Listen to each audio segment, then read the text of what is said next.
jiɗi silmaji capanɗe tati woni Abidjan leydi Côte d'Ivoire kon waktu yoni ɗo e Dakar lamorde Sénégal. Ahmadou Barouba.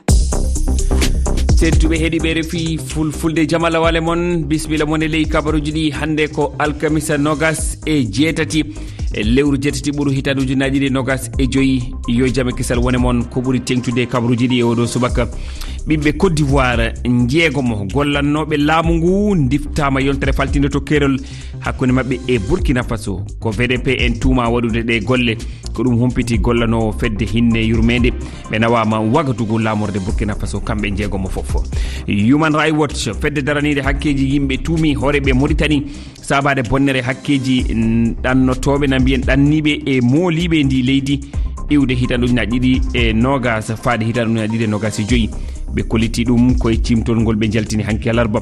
fedde nde ñingi nanodire ɗe Mauritanie sifdi e dental leyɗele Europe kame Espagne e ko yowiti e ɗe ɗalle mayn gartu en ko famdi fof yimɓe 60 mo maayi to Gaza hakkunde talata e alarba ko jagorgal halfinangal cellal ɓiɓɓe Gaza humpiti ɗum sappo e nder ɓen 60 mo ko heege wariɓe e nder hen to Washington kam Donald Trump yewtidi hanki e disodirɓe makko ɓattiɓe mo ko humodiri e moƴƴitingol Gaza. Tedduɓe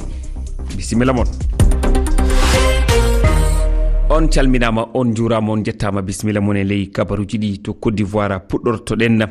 gollannoɓe laamu Côte d'Ivoire yimɓe jeegomo tawaɓe e salndu laamu halfinandu fabotoɓe moloyiɓe e ɓe ngala gendi no wiye dara diftama mayirde yontere faltinde ɗum waɗi ko wallidiɓe kono Burkina Faso wiyeteɓe VDP en diftiɓe ko ɗum humpiti gollanowo fedde hinne yurmede ko to kerol Burkina Faso kañum e Côte d'Ivoire woni ko ɓe difta ɓe naɓa to waggadugu lamorde e leydi ndi keɗoɗen Abdoulaziz Diallo. koye alati yawtunde ɓe liggotoɓe jeego wonno e nulal windoygol ɓeygureji arɗi kesum e nder leydi Côte d'Ivoire ɓawo lumbugol kerol hakkunde leyɗe ɗen ɗiɗi e nder hoɗo wi'etengo tugbo wono ɓe wowiri no winditugol kala natuɗo e nder Côte d'Ivoire kadiwe bunkani e cologo ka fatti fewdo ɗo ujunaje 80 doguɓe yangu kulalinkoɓe Burkina kono e ngal ɗo murandu ndum yarani no wowiri non goto e gollaneɓe mojobere neɗɗan kako wi'i RFI wonde hari ɓe jeego hari hino e yaadu ɓe majji lawol ɓe rewi e koɗolum wi'etekun musukantu kun yarlitaniɓe gendi Burkina VDP en woni fewdo ɗo refti ɓe jeego fof nanga on tuma ɓe naɓira Wagadugu laana hélicoptère hara en andintinayi e nden nokkure ɗon kerolngol hakkunde Burkina e Côte d'Ivoire feeña fota sowdo wo yimɓe no falja naata e sengo kala kerolngol ɗum non wona civilaɓe walla konunkoɓe nde no yiilo fi kiwal koɗoli ɗin ka tawata waɗu boniɓe hino sukkina kuuɗe maɓɓe wono guyka dabeji e suuɗagol asakange Kabaaruuji.